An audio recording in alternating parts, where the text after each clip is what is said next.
Hello friends, स्वागत है आप सबका। मैंने अपने लास्ट वीडियो सेशन में ह्यूमन राइट्स के स्रोत और उनके प्रकार के बारे में डिस्कस किया। अभी हम बात करेंगे मानवाधिकार के अवधारणा एवं विकास के बारे में। इनकी उत्पत्ति कैसे हुई, इसका क्या अवधारणा है। तो मानवाधिकार शब्द का प्रयोग सबसे पहले अमेरिका के राष्ट्रपति रूजवेल्ट ने 16 जनवरी 1941 में कांग्रेस को संबोधित करते हुए प्रयोग किया था। सबसे पहले उन्होंने जब कांग्रेस को संदेश दे रहे थे, कांग्रेस को संबोधित करते हुए अपने प्रसिद्ध संदेश में मानवाधिकार शब्द का प्रयोग किया। और उसके बाद यदि ऐतिहासिक रूप से मानवाधिकार की अवधारणा एवं विकास के बारे में बात करें तो इसका जो पहला प्रमाण मिलता है, पहला प्रमाण 15 जून 1215 से प्राप्त होता है। उस समय ब्रिटेन के राजा के द्वारा मानवाधिकार के संबंध में एक दस्तावेज जारी किया गया जिसे मैग्ना कार्टा कहा जाता है। उसके बाद समय बीतने के साथ साथ सन 1628 के अधिकार प्रार्थना पत्र, जिसे अंग्रेजी में बिल ऑफ राइट्स बोलते हैं, बिल ऑफ राइट्स अधिकार प्रार्थना पत्र तथा पुनः 1689 के अधिकार प्रार्थना पत्र या अधिकार पत्र मानवाधिकार से संबंधित दस्तावेज जारी किए गए। उसके बाद फ्रांस की क्रांति, फ्रांस में जो आंदोलन हुआ, जो क्रांति हुआ, उसके बाद 1789 से संविधानों में भी मानवाधिकार को स्थान प्राप्त हुआ। मानवाधिकार को संविधानों में भी शामिल करने की प्रथा प्रारंभ हुई। संयुक्त राज्य अमेरिका सन 1791 में, संयुक्त राज्य अमेरिका सन 1791 में तथा जर्मनी 1933 तथा भारत 1950 में संविधानों में मानवाधिकार को विशेष स्थान प्राप्त दिए। इन्होंने विशेष स्थान दिया, उसको उचित स्थान प्राप्त कराया। और उसके बाद हम आगे जब बढ़ेंगे तो अंतर्राष्ट्रीय स्तर पर मानवाधिकार के बारे में हम बात करेंगे। तो अंतर्राष्ट्रीय स्तर पर जो मानवाधिकार हैं, ये संधियों के माध्यम से मानवाधिकार के बारे में भी बात की गई। अंतर्राष्ट्रीय स्तर पर जो मानवाधिकार की बात होती है या उनके बारे में जो विशेष प्रावधान किए गए हैं, तो संधियों के माध्यम से किए गए। और प्रथम विश्व युद्ध के बाद अंतर्राष्ट्रीय समुदायों के द्वारा मानवाधिकार के बारे में पहल किया गया, कदम बढ़ाया गया। उसके बाद हम अंतर्राष्ट्रीय स्तर पर सबसे पहले शांति स्थापना लीग नामक संस्था का गठन किया गया, जिसमें मानवाधिकार की बात की गई। उसके बाद हम 1920 में राष्ट्रसंघ का जब गठन हुआ तो उस समय भी हमने मानवाधिकार के बारे में बात हुई, ऐसा ज्ञान होता है। लेकिन ये प्रक्रियाएं अंतर्राष्ट्रीय स्तर पर निरर्थक साबित हुई और पूर्णतः लागू नहीं हो पाई।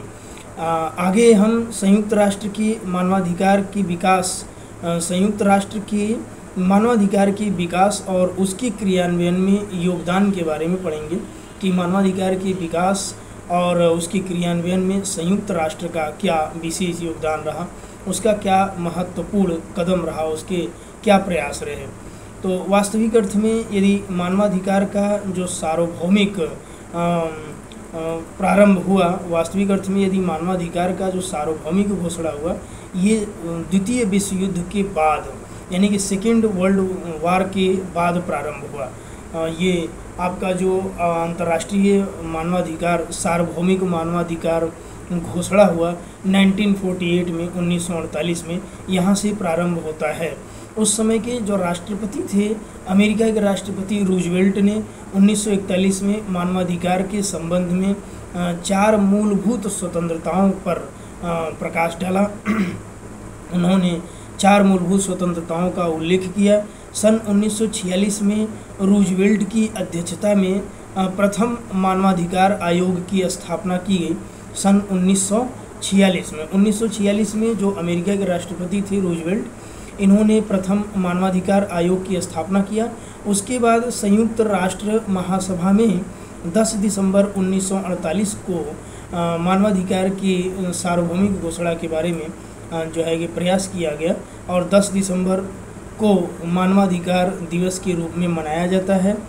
और चार्टर जो संयुक्त राष्ट्र महासभा का चार्टर हुआ, यूएनओ संयुक्त राष्ट्र संघ का जो चार्टर हुआ, उस चार्टर की प्रस्तावना में मानव के मौलिक अधिकारों के प्रति विश्वास प्रकट किया गया है। संयुक्त राष्ट्र का महत्वपूर्ण उद्देश्य है कि वह मानव के अधिकारों तथा मौलिक स्वतंत्रताओं के बिना जाति, भाषा, लिंग, धर्म आदि के भेदभाव को प्रोत्साहन प्रदान करे। यूएनओ के चार्टर के अनुच्छेद 55 में प्रावधान है कि स्थायित्व तथा आंतरिक दशाएं उत्पन्न करने हेतु संयुक्त राष्ट्र का कर्तव्य है कि वह जाति, भाषा, नस्ल या धर्म के भेदभाव के बिना इनको एक प्रोत्साहन प्रदान करे और स्थायित्व प्रदान करे। इसी के साथ साथ जब हम यूएनओ को पढ़ते हैं, संयुक्त राष्ट्र चार्टर को पढ़ते हैं, तो इसमें हमें 19 अध्याय और 111 अनुच्छेद मिलता है। इसमें 19 अध्याय और 111 अनुच्छेद है। और जो आपका संयुक्त राष्ट्र चार्टर है, संयुक्त राष्ट्र चार्टर के अनुच्छेद 51 में आत्मरक्षा की बात की गई है। इसमें बताया गया है कि कोई व्यक्ति अपनी आत्मरक्षा के लिए कदम उठा सकता है।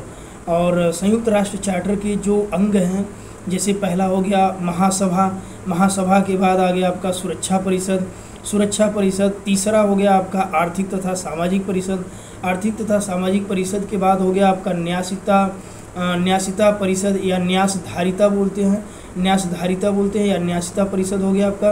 और पांचवा हो गया आपका न्याय का अंतर्राष्ट्रीय न्यायालय। और छठा एवं अंतिम जो है वो आपका सचिवालय है। तो ये संयुक्त राष्ट्र संघ के 6 महत्वपूर्ण अंग हुए। और इन 6 अंगों में से जैसे महासभा का जो आपके सार्वभौमिक मानवाधिकार सार्वभौमिक घोषणा है, अंतर्राष्ट्रीय मानवाधिकार सार्वभौमिक घोषणा 1948, तो इसमें संयुक्त राष्ट्र संघ के जो महासभा है उसका विशेष योगदान रहा। और इस महासभा, ये जो आपका सार्वभौमिक अधिकार है, इस मानवाधिकार सार्वभौमिक घोषणा 1948 में 30 अनुच्छेद है। 30 अनुच्छेद के अंतर्गत मानव के महत्वपूर्ण अधिकारों के बारे में विस्तार से बताया गया है। और न्यायमूर्ति लेटर पैट के अनुसार ये बताया गया है कि ये जो आपका सार्वभौमिक घोषणा है, मानवाधिकार सार्वभौमिक घोषणा 1948 है, यह विश्व की एक महत्वपूर्ण घटना है। इसमें मानव के अधिकार के लिए महत्वपूर्ण कदम उठाए गए हैं और उनके महत्वपूर्ण अधिकारों के बारे में विस्तार से बताया गया है।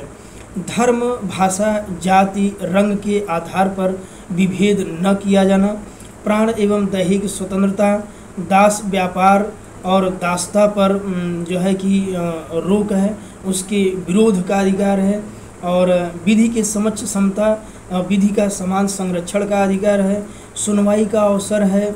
और जो है कि त्वरित विचारण या त्वरित परीक्षण का अधिकार है। परिवार बसाने का अधिकार दिया गया है। और सम्मेलन करने का अधिकार है। मत देने का अधिकार, संस्कृति, कला, साहित्य के बढ़ावा के लिए और उनके संरक्षण, उनके प्रिजर्वेशन के लिए जो है अधिकार दिया गया है। और निर्वाचित होने का अधिकार। इस तरह से और भी तमाम से महत्वपूर्ण अधिकार हैं जो कि आपके मानवाधिकार सार्वभौमिक घोषणा में शामिल किया गया है। अंतर्राष्ट्रीय मानवाधिकार के साथ साथ आपके राष्ट्रीय स्तर पर भी मानवाधिकार के बारे में बताया गया है। हमारे भारत में राष्ट्रीय मानवाधिकार आयोग 1993 में स्थापित किया गया, जिसके बारे में हम डिस्कस करेंगे।